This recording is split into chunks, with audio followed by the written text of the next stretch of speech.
পরবর্তীতে আমরা এটাও জানতে পারি যে এই মেয়েটা তার এই নানার সাথে রাতের বেলা ঘুমায়, সে নিজেই বলছে। তো বিষয়টা হচ্ছে যে আপনারা দেখতে পাচ্ছেন যে সামাজিক যোগাযোগ মাধ্যমে আমাকে নিয়ে একটা বিষয় ভাইরাল হয়েছে, বিভিন্ন পত্রপত্রিকায় সেগুলো হয়তো প্রচার হচ্ছে। তো আমি আপনাদের বলবো যে এই বিষয়টার সাথে, যে বিষয়টা মেঘলা নামক একটা মেয়ে এবং আমার ছবি দিয়ে যে একটা অপপ্রচার করা হচ্ছে, অপবাদ রটানো হচ্ছে, এটার সাথে আমি কোনোভাবেই সম্পৃক্ত না। আমি এটার বিষয়ে কিছুই জানি না। আমি যদি বলি তাহলে বলবো যে এই মেয়েটা আমাদের এখানে পড়াশোনা করেছে, গত বছর পড়েছে এবং এর আগের বছরও পড়েছে। তো এর আগের বছর পূর্ণ বছর পড়াশোনা করার পরে সে আমাদের মাদ্রাসা থেকে চলে যায়। তো পরবর্তী বছর যখন মাদ্রাসা শুরু হলো তখন আমরা খোঁজ নিয়ে জানতে পারলাম যে কে কে আসে নাই। তো যারা যারা আসছে না তাদের মধ্যে সেও একজন ছিল, যে সে এখান থেকে চলে গেছে অন্য কোথাও। তো খবর নিয়ে জানতে পারলাম সে ঢাকা চলে গেছে, তার বাবা মার সাথে থাকে। বাবা মা সৎ বাবা, এবং মা অন্য কোথাও আগে বিয়ে বসছিল। তো বর্তমান যে বাবা আছে মেঘলা, তার মেয়ে না, বরং আগের বাবার মেয়ে সে। তো সে যখন ঢাকায় চলে গেল আমরা শুনলাম, তখন আমরা কিছু বলি নাই, ঠিক আছে, ঢাকায় তো পড়াশোনা বেশি হয়, তাহলে পড়ুক। আমরা আমাদের ক্লাস শুরু করে দিলাম। কিছুদিন যাওয়ার পরে দেখলাম আবার এই মেয়েটা আমাদের মাদ্রাসায় আসছে। তো আসার পরে জিজ্ঞাসা করা হলো যে কেন, কি অবস্থা, কোথা থেকে আসছো? সে বললো যে ঢাকায় চলে গেছিলাম, এখন নানা ভাই জোর করে নিয়ে আসছে আমারে। আমি আসতে চাইছিলাম না, আমাকে জোর করে নিয়ে আসছে নানা ভাই। দেশবাসী, আমি আপনাদের সাথে শুধু এই কথাটাই বলতে চাই যে যে মেয়েটা এখানে আসতে চাচ্ছিল না, তাকে কেন জোর করে আনা হলো? তাকে জোর করে আনার পিছনে কি কারণ ছিল বা তার কি স্বার্থ ছিল? পরবর্তীতে আমরা এটাও জানতে পারি যে এই মেয়েটা তার এই নানার সাথে রাতের বেলা ঘুমায়, সে নিজেই বলছে।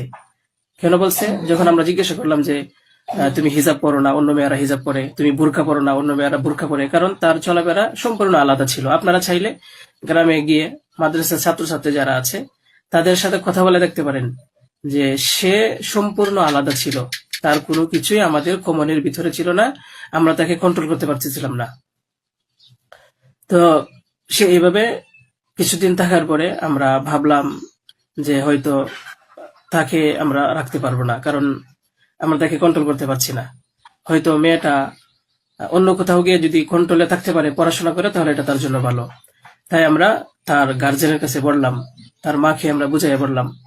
আমাদের উদ্দেশ্য এটাই ছিল যে তার মা যেন তাকে বুঝিয়ে বলে যায় যে হুজুরের কথা মেনে চলবা, মাদ্রাসার নিয়ম কানুন মেনে চলবা, এই কথাগুলো উনি বুঝিয়ে যাবেন। কিন্তু উনি কি করছেন যে ওনার মেয়েকে উনি বলছে যে না, আমি এখানে রাখবো না, নিয়ে চলে যাব। তো আমাদের এখান থেকে প্রায় 5-6 মাস আগে আমাদের মাদ্রাসা থেকে নিয়ে চলে গেছে। হয়তো পরবর্তীতে খবর নিয়ে জানতে পারলাম সিলেটে যেখানে উনি থাকে সেখানে নিয়ে গেছে। তো নিয়ে যাওয়ার পরে এখন কিছুদিন আগে আবার আসছে, এসে বলতেছে যে এই দুর্ঘটনা, যে খুব বড় সমস্যা। যে কথাটা শোনার পরে আমার মতো একজন সাধারণ মানুষ, আমি আর সহ্য করতে পারছি না, আমি আর নিজেকে ঠিক রাখতে পারি নাই, আমি একেবারে অসুস্থ হয়ে পড়ছি। কারণ আপনারা হয়তো জানেন যে অনেকেই, আমার ফ্যামিলি আছে, আমার বাচ্চা আছে, আমার বিবি সাহেব আছে, আমার আত্মীয় স্বজন আছে। আপনারা বলুন তো, আমার নামে যে বিষয়টা প্রচার হচ্ছে, এটা আমার ফ্যামিলির লোকেরা দেখে আমাকে কি বলছে, কি ভাবছে? আপনারা সঠিক তদন্ত করুন। আমি কখনোই দেশের আইনের প্রতি অবাধ্য না, আমি শ্রদ্ধাশীল। দেশের আইন আছে, সে আইন সঠিক অপরাধী যে তাকে খুঁজে বের করবে।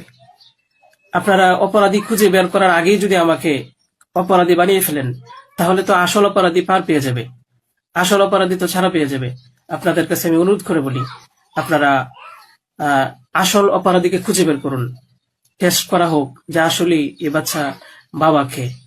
আপনারা আমাকে টেক দিচ্ছেন, বিভিন্ন পত্রপত্রিকায়, টেলিভিশনে বলা হচ্ছে। আমি আপনাদের কাছে শুধু এই কথাইগুলি বলবো যে আল্লাহ তাআলার বিচারের উপরে যদি শ্রদ্ধাশীল থাকেন, এই বিশ্বাস করেন, তাহলে আমাকে নিয়ে আর এরকম কাজ করবেন না। আপনারা সঠিক তদন্ত করে সঠিক অপরাধীকে খুঁজে বের করুন। আমি আপনাদের সামনে আর কথা বলতে পারতেছি না। আপনারা সবাই ভালো থাকবেন, ইনশাল্লাহ পরবর্তীতে আরো কথা হবে ইনশাল্লাহ। আসসালামু আলাইকুম।